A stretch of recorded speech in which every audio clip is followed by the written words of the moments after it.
same, although you do see the new iOS 12 centric little sticker, springboard sticker on front. Now, the 7th generation iPod Touch starts at $199 for 32 gigabytes of storage. There's a 128 gigabyte option and a new 256 gigabyte option. That'll set you back $399. All right, so here's what you've been waiting for. Opening up the case of the 7th generation iPod Touch, and here's what it looks like with that iOS 12 springboard sticker. Let's peel that sticker off. Thumbs up for gratuitous slow motion. All right, so let's get the rest of the sticker off here. Just pull like that, and that will fully reveal the 4-inch display on the iPod Touch. All right, so here's the side view, but let's go ahead and get this thing out of the case. So just pull up like this and remove. Now below that, you'll see the Design by Apple in California text, and just remove the little plastic piece to reveal the full contents inside. So on top, you'll see the iPod Touch Getting Started guide, and then you'll see a lightning cable and headphones. And that's it. So let's look up close and personal. This lightning cable is just your typical USB-A to lightning cable connection.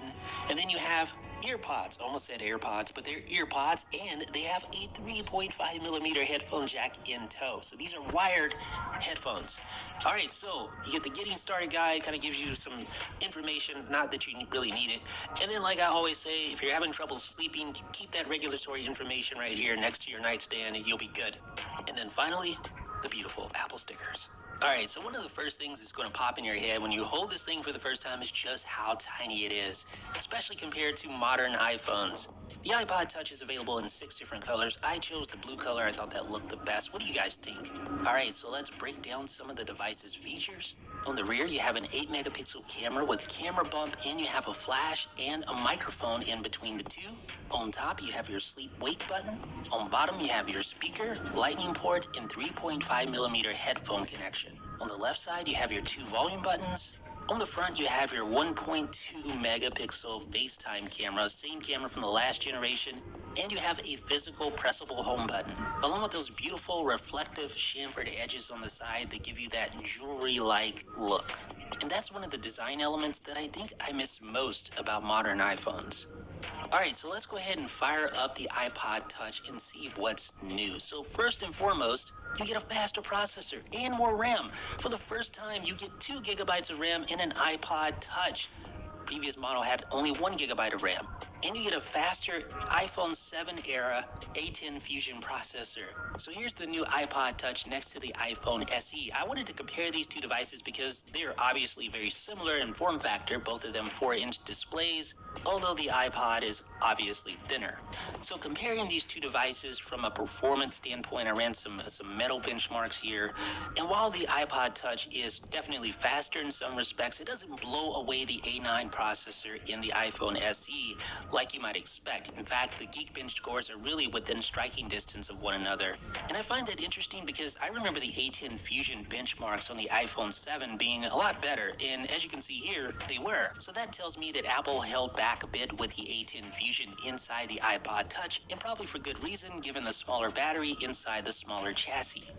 One of the benefits of the new hardware is support for group FaceTime video calls with over 30 participants. Now with the older hardware, you could join a group FaceTime, but only as an audio participant. And of course, that new A10 Fusion, that extra gigabyte of RAM is going to give you much better gaming performance, and I did notice that none of the stutters that I used to experience with my 6th generation iPod Touch occur here on this 7th generation model. And basic things that you tend to take for granted, like quickly switching between 2 games, is so much better here on this iPod Touch because of that extra memory.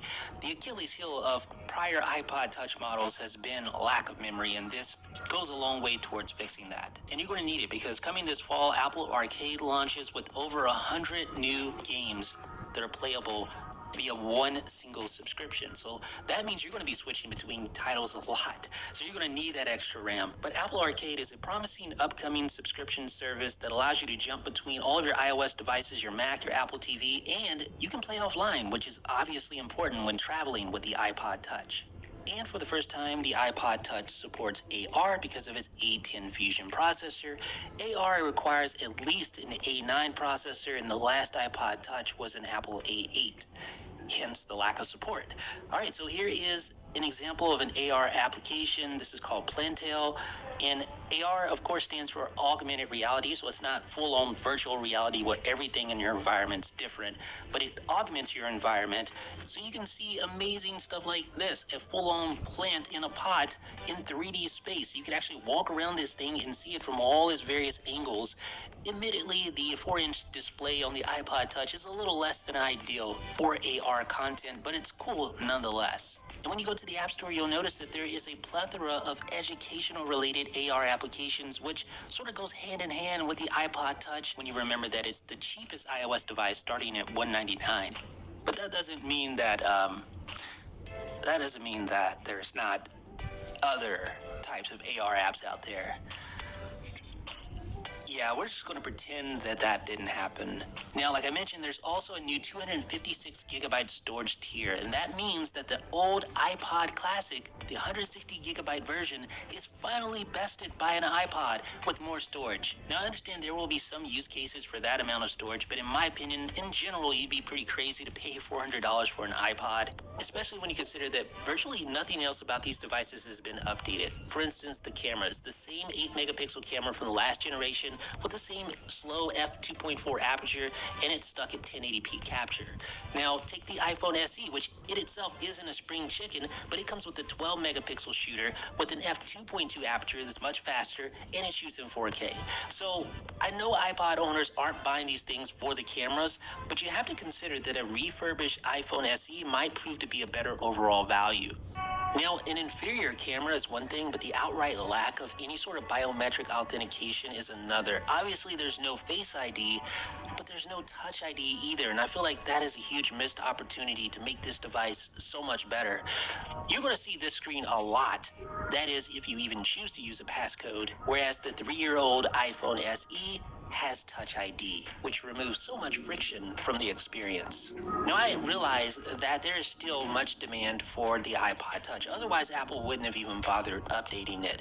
The enterprise in particular, whether it be warehouses or retail operations, among others, have found a good use for the iPod Touch, and no doubt they will appreciate this update. And I don't want to be naive. I know some general consumers will appreciate this update as well. They like having a standalone music player. And I think it's an excellent first iOS device for kids, especially with smaller fingers and smaller hands. You can see how much bigger the iPhone XS Max is comparatively.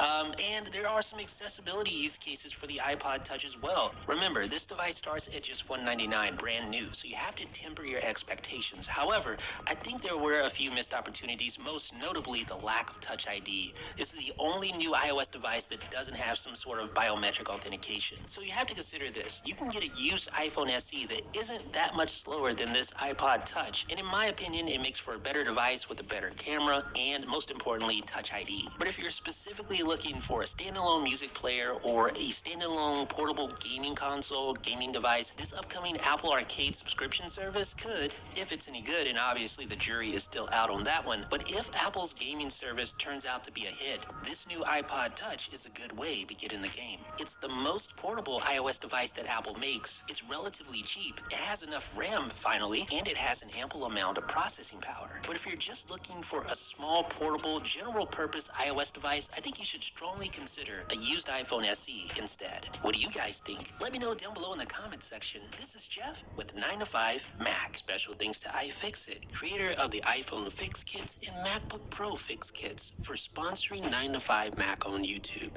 Head over to iFixit using the link in the description and get your all-in-one repair kit today.